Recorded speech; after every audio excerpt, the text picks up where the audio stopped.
আরে এইসব কি? বাচ্চা জন্ম দিয়েছেন, বাচ্চা ঠিকমতো দেখে রাখতে পারেন না? আপনার কোনো ধারণা আছে আমার এই ড্রেসটার দাম কত? আপনার বাচ্চাকে আপনি দেখে রাখতে পারেন নাই? আরে দেখেন না, আমারও শার্ট প্যান্ট ভিজিয়ে ফেলছে, ইম্পর্টেন্ট কাগজগুলো সব ভিজিয়ে ফেলছে। এখন আমি কিভাবে ইন্টারভিউ দেবো? আর হ্যাঁ, আপনি এখানে কেন আসছেন? এটা কি ঘোরার জায়গা? বাড়িতে কোনো কাজ বাজ নাই আপনার? দেখেন আপনারা এইভাবে কেন কথা বলছেন আমার সাথে?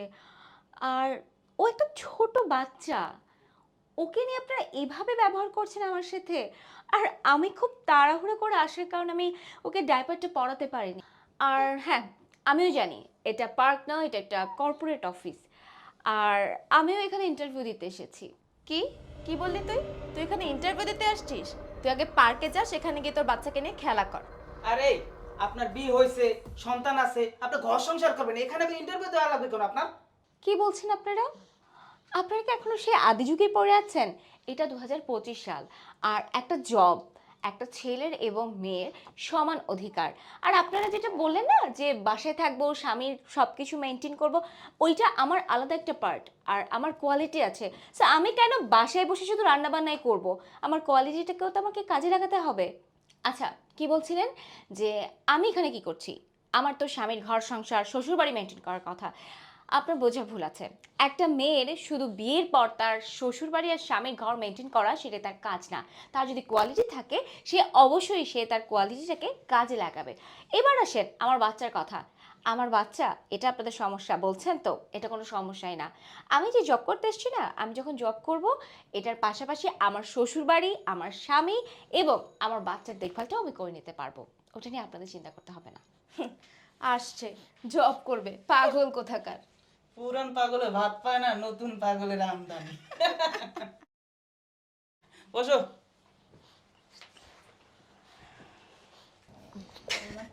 পাগল। আপনারা ভিতরে আসুন, স্যার ডাকছে।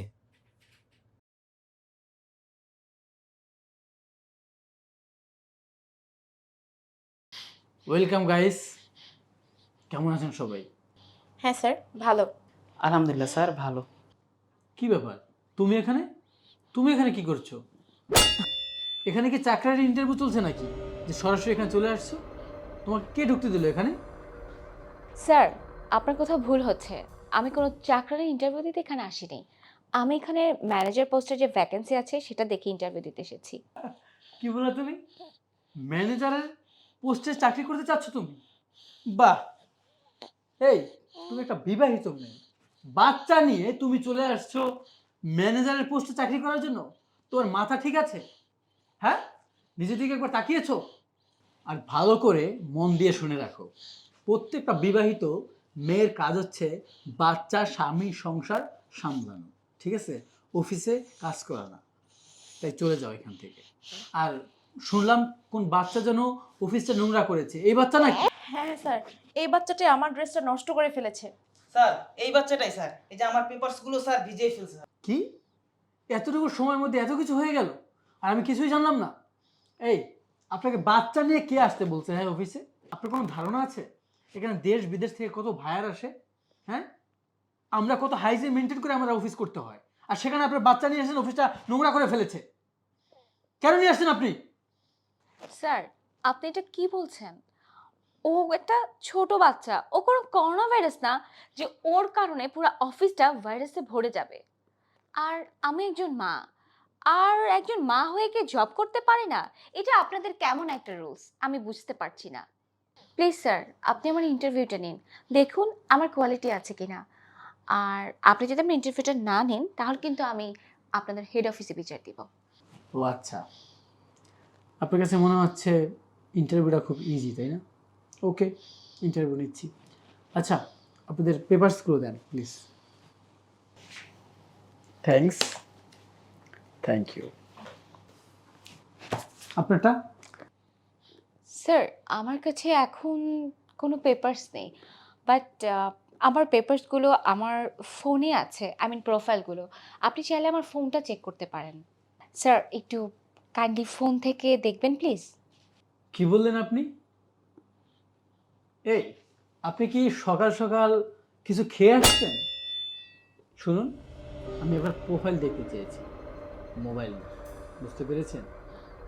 স্যার আমি তো আপনাকে বললাম এই মুহূর্তে আমার কাছে কোনো পেপারস নেই, প্রোফাইলটা আমার ফোনে রয়েছে, আপনি আমার ফোনটা চেক করতে পারেন।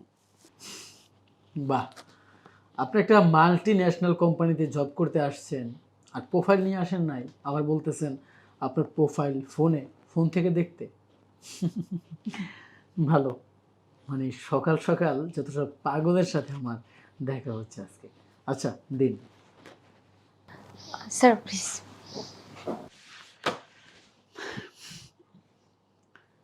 কি নাম আপনার?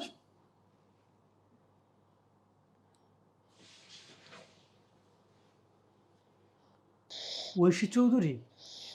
মানে ম্যাম আপনি এই কোম্পানির ওনার? ম্যাম আপনি এখানে? ম্যাম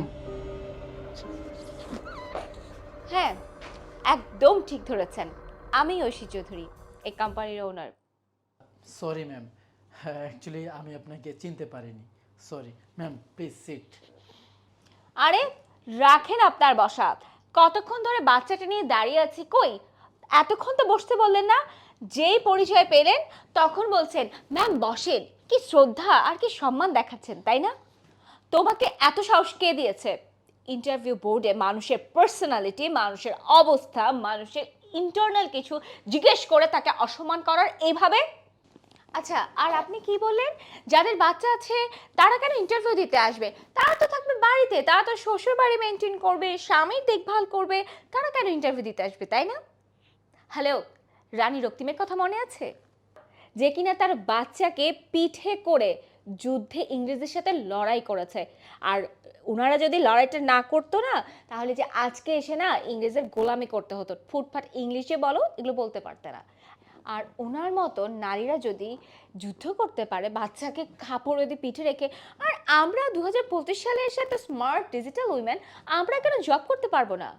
আমার কাছে মনে হয় তোমার কোনো যোগ্যতাই নেই আমার অফিসে চাকরি করার প্লাস ইন্টারভিউ নেওয়ার। আর শোনো, তোমার কোনো যোগ্যতা নেই আমার এখানে কারো ইন্টারভিউ নেওয়ার এবং তোমার এই অফিসে চাকরি করার। এক্ষুনি এই মুহূর্তে তুমি অফিস থেকে বের হয়ে যাবে, আর সাথে তোমার এই দুই এডুকেটেডদেরকে না নিয়ে যাবে। এক্ষুনি বের হয়ে যাও, I say get out just now.